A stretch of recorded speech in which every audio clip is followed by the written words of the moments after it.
Hello दोस्तों, स्वागत है आपका मेरे यूट्यूब चैनल में।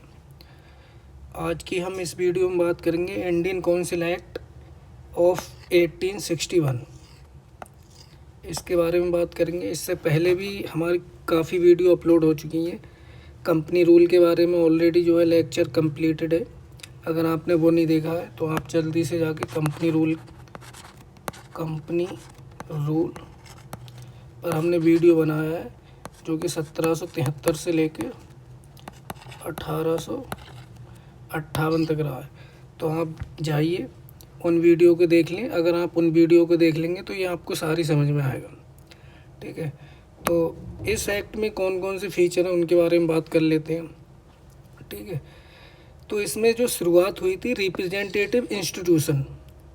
अब इसका मतलब क्या है, यानी कि अब जो वायसराय काउंसिल थी ना, उसमें कुछ इंडियंस को नॉमिनेट किया जाएगा। यानी कि जो काउंसिल है, लेजिस्लेटिव काउंसिल, उसमें कुछ इंडियंस को नॉमिनेट किया जाएगा। तो जब ये 1861 में एक्ट आया तो 1862 में लॉर्ड कैनिंग ने जो है वो 3 इंडियंस को अपनी जो काउंसिल है उसमें नॉमिनेट किया। पहले जो थे आपके राजा ऑफ बनारस, इन्हें अपॉइंट किया गया, नॉमिनेट किया गया। महाराजा ऑफ पटियाला को अपॉइंट किया गया और सर दिनकर राव। इन 3 इंडियंस को जो है, जो काउंसिल थी वायसराय की, उसमें अपॉइंट किया गया। ठीक है, दूसरा फीचर देखते हैं। इसमें क्या होता है, दूसरा फीचर जो है डिसेंट्रलाइजेशन को लेके। यानी कि डिसेंट्रलाइजेशन कैसे, इससे पहले सेंट्रलाइज कर दी गई थी पूरी। इसमें जो पावर थी ना बॉम्बे मद्रास प्रेसिडेंसी की, उसे क्या है रिस्टोर कर दिया। इससे क्या हुआ, डिसेंट्रलाइजेशन का एक प्रोसेस जो है वो चालू हो गया। तीसरा हम प्रोविज़न देखते हैं। इसमें इस्टेब्लिशमेंट होता है न्यू लेजिस्लेटिव काउंसिल। अब ये काउंसिल किसके लिए है, अभी तो हमने वायसराय की काउंसिल के बारे में बात की थी, ये उससे डिफरेंट है।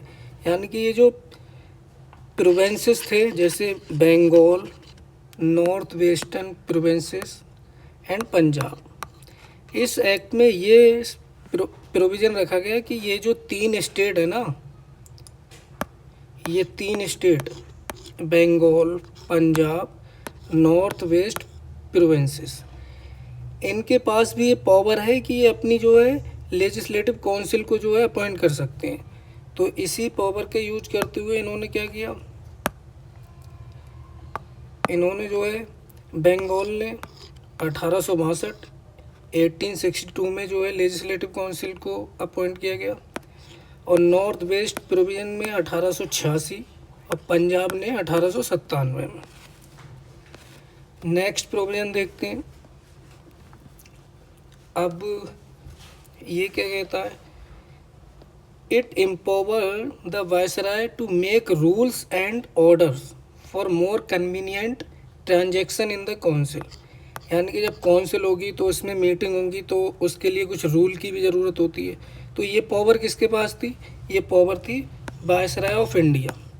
जैसे अभी हमारे पास क्या है, पार्लियामेंट है जिसमें राज्यसभा है, लोकसभा है, तो उसमें पावर किसके पास होती है, स्पीकर के पास। स्पीकर जो है वो लोकसभा का जो भी मीटिंग होती है, ठीक है, पार्लियामेंट में, उनकी जो है वो ट्रांजैक्शन करता है बिजनेस के लिए। यानी कि जो रूल्स है वो स्पीकर बनाता है।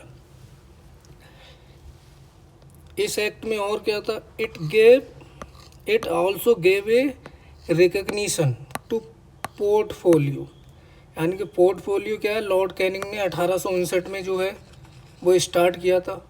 तो इससे क्या है, अब इस एक्ट में भी इसे रिकग्निशन मिल गया।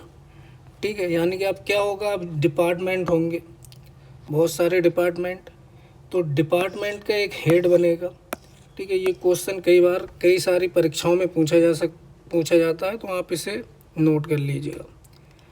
ठीक है, लास्ट जो हमारा इम्पोर्टेंट पॉइंट है, it empowered the viceroy to issue ordinance without concurrence of legislative council. यानी कि अगर काउंसिल जो है सेशन में नहीं होगी या कोई इमरजेंसी होगी, तो उसमें क्या है, जो वायसराय ऑफ इंडिया है वो ऑर्डिनेंस इशू करेगा। ऑर्डिनेंस इशू करेगा। जैसे करंट हमारी कॉन्स्टिट्यूशन में ऑर्डिनेंस इशू कौन करता है? प्रेसिडेंट। आर्टिकल 123 यानी कि अभी जो करता है कौन करता है? प्रेसिडेंट करता है। लेकिन उससे पहले जो 1861 में जो एक्ट आया, ठीक है, उसमें वायसराय के पास ये पावर थी।